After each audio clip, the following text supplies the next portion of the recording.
Para orgullo de los espirituanos, Rafael Muñoz Medina integró el equipo cubano que nos regaló la alegría de regresar a la élite del quinto clásico mundial de béisbol que vivimos a toda pasión durante los últimos días. Hoy tenemos el privilegio de tenerlo aquí en Visiones, en Escambray, para que nos cuente desde cerca cómo le llegaron las vivencias de este importante evento. Rafael, saludos.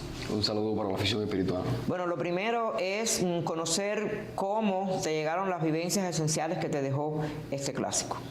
Bueno, Elsa, te diré que fue una experiencia única en mi vida después de tantos años de trabajo. ¿Tantos como cuántos? Son 39 años como entrenador y 29 series nacionales.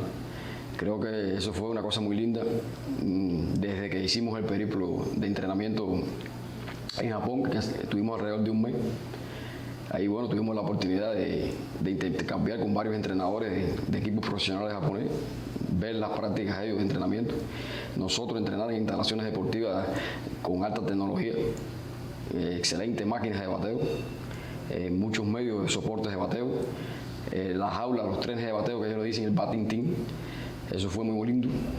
Aprovechamos ese tiempo ahí en Japón muy fructífero. Vimos los entrenamientos de ellos, las prácticas de ellos. Creo que eso para nosotros fue muy bueno. Tomamos muchas experiencias que la tenemos presente y la vamos a tratar de desarrollar aquí con nuestro equipo espiritual. Es lo que más deseamos. Te digo, fue una cosa muy linda. Ahora, hablas de la experiencia que tuviste en este equipo Cuba, tu primera, yo creo que la primera gran graduación de Rafaelito después de tantos años de trabajo.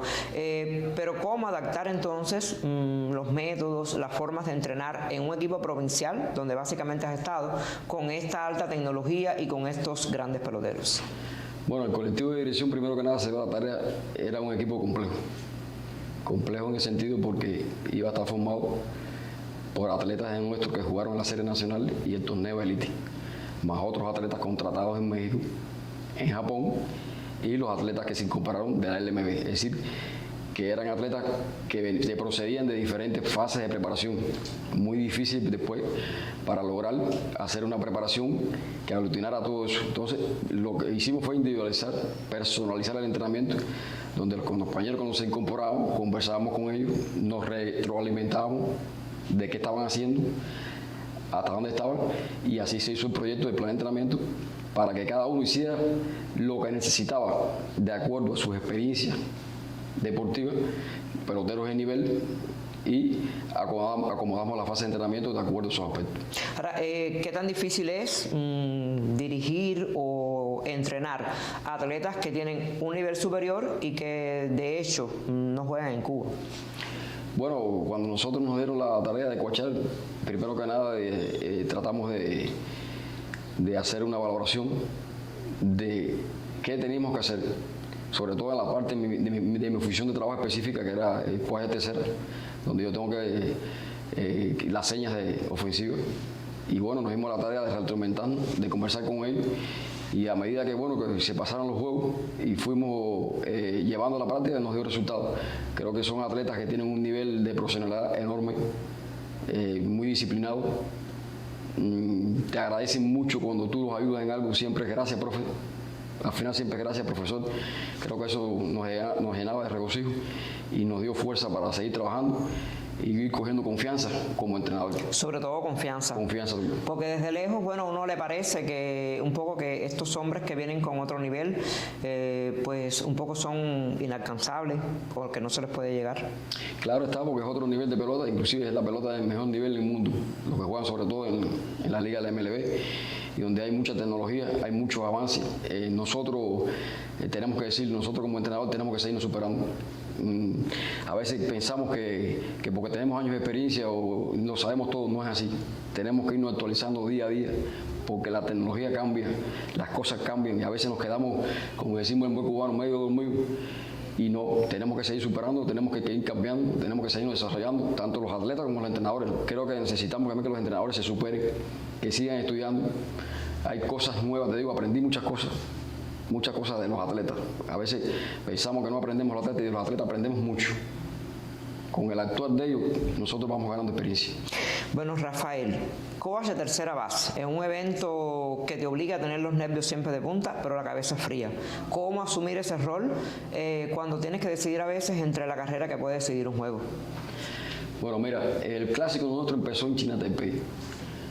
En China es un estadio que la gente se mantiene activo todo el tiempo, pero no hay ofensa ni hacia los peloteros ni hacia el cuerpo. Tranquilo el estadio. Tranquilo el estadio. En Japón, por igual, una cultura, un nivel de disciplina enorme. Ya cuando pasamos para Miami, la cosa cambió. En el estadio de juego de pelota hubo muchas agresiones físicas para compañeros de la delegación y familiares de los peloteros. Y mucha agresión verbal también hacia nosotros, hacia el colectivo de dirección y de atletas, que a veces no es fácil un jugador tener que tomar decisiones rápidas. La pelota es un deporte complejo, sobre todo batear es muy complejo, que la gente piensa que es fácil, no es fácil batear, y sobre todo en la parte mío personal, siempre antes del juego traté de concentrarme lo mejor posible y dije, voy para el juego más importante de mi vida y contra el equipo que digamos. No me puedo equivocar, tengo que hacerlo lo mejor posible. Cuando salimos para la escena del juego, yo casi prácticamente en todo el juego había un compañero atrás de mí ofendiéndome. Inclusive desde las gradas. Lo que decimos en buen cubano, mencionándome a mi mamá. Pero yo muy tranquilo y muy contento porque yo sé que mi mamá estaba muy bien en Santi Espíritu, aquí en mi tierra natal, muy alegre. Entonces yo trataba de concentrarme en el juego y dejar que él manifestara lo que él quería. A cada rato le daba una respuesta, pero sencillamente solo una pequeña cosa y yo seguía concentrarme en el juego. Te repito, fue un escenario muy difícil, fue una experiencia única, porque estar en el estadio ese con la cantidad de público que había, teníamos muchos aficionados que nos apoyaron mucho, pero también teníamos muchos aficionados en contra nuestra. Creo que el deporte es una cosa que no se debe vincular con la política. Es un juego de béisbol, pero bueno, desgraciadamente sucedió, y cosas que sucedieron que no se vio por la televisión, de los compañeros, de los individuos que se tiraron al terreno con carteles, que eso fue una cosa muy fea. Los peloteros americanos, ellos cada vez que sucedía eso muy tranquilo en el dogado, no les gustaba tampoco eso, porque al fin de cuentas fuimos a competir. Ellos a hacer lo mejor posible y nosotros también luchando por la victoria. No tenía que ver nada otro con las cosas que sucedieron ahí. Pero bueno, al final desgraciadamente no logramos lo que queríamos lograr, que era avanzar a la final, es lo que esperábamos todos. Los muchachos se manifestaron bien, hubo un gran equipo, una gran cohesión. Una cosa muy importante, el manager nuestro, Armando Johnson, yo tenía experiencia de muchos años en series nacionales, compañeros de trabajo, pero realmente es una gente que sabe, tiene ese don de aglutinar, de unir a los muchachos, y creo que lo logró. Hizo un excelente trabajo en ese aspecto, creo que los atletas le siguieron y se hizo una gran familia. ¿Qué pasó dentro del Cuba cuando perdieron los 2 primeros juegos y literalmente la gente le cayó arriba desde acá? Bueno, eso fue una cosa que no olvidaré. Cuando nosotros empezamos perdiendo los 2 partidos, eso fue una cosa triste. Pero siempre en el béisbol, hasta que tú no estés eliminado totalmente, hay posibilidades. Y fíjense si es así, que había como 9 opciones de posibilidades para clasificar y se dieron. Es decir, que nosotros estábamos convencidos que lo que teníamos que era ganar los 2 partidos restantes. Y así lo hizo el equipo. El capitán del equipo, Spain, se reunió con el grupo. ¿Solo? Solos ellos. Dijeron, no queda de otra que lograr las 2 victorias.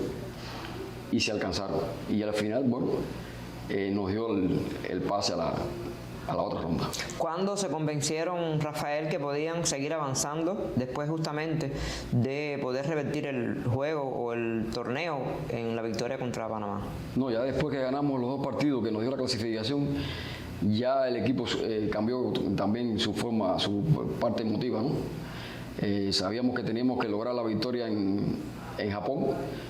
Nos dio la posibilidad de enfrentar a Australia.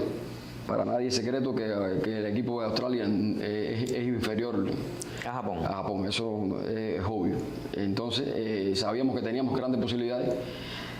Teníamos referencia por las estadísticas que nos dieron de que Australia era un equipo que nos jugaba muy bien. Inclusive creo que en los últimos, no recuerdo exactamente, 10 o 12 partidos, Cuba siempre le había ganado por más de una carrera. Y este año fue igual. Es un equipo que le juega bien a Cuba, pero sabíamos que teníamos posibilidades de lograr la victoria y gracias a Dios la logramos. ¿Soñaron alguna vez en realidad en poder derrotar a Estados Unidos? Sí, porque veíamos el equipo nuestro bien.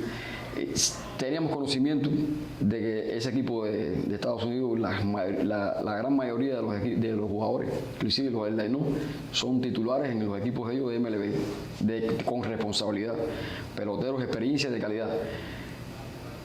Pero siempre uno va con la mente positiva y va con el deseo de obtener la victoria. No se pudo, pero sí pensábamos que podíamos ganarle, pero al final, bueno, las cosas no salieron bien y nos dio traste la derrota. Volvamos al coach. Al coach que, por ejemplo, en uno de los juegos intentó detener a Yadir Drake y este siguió para home. ¿Qué pasa en ese momento entre jugador y coach? No, cuando finalizó el juego, la prensa lo entrevista a él. Y él manifestó que la culpa no había sido mía, ¿no?, del Cuac, sino que había sido él. Inclusive cuando yo llego al banco, hablo con él, me dice, se disculpa, me dice, profe, yo pensé, porque yo lo paro, y en ese momento que yo lo paro, él mira para atrás, y él dice que observa que él había fildeado. Y se equivocó, y cuando yo lo pasé, sí, eso pasa mucho. Somos personas humanas, y como mismo se equivocó él, me hubiera podido equivocar yo. Eso pasa en el béisbol. Los que no se equivocan son los que no están en el terreno. Ahora, cuando Cuba ya perdió con Estados Unidos, quedó definitivamente en el cuarto lugar. ¿Qué pasó dentro del equipo cuando ya se vio que había terminado su presencia en el Clásico? Bueno, cuando se acabó el juego, fuimos para el clubhouse. Estábamos todos tristes. Había un silencio total en el clubhouse. Al poco rato, ya los compañeros ahí de la delegación, el vicepresidente Raúl Fornet se me reunió con los muchachos, le dijo arriba, creo que han hecho un trabajo meritorio y bueno, siempre tratamos de cambiar la imagen, pero no es fácil porque fue una derrota y teníamos optimismo y queríamos avanzar. Una derrota de más holgada. A más holgada. Influyó también en ese momento. Claro. ¿Esperaban entonces el recibimiento que les hizo Cuba?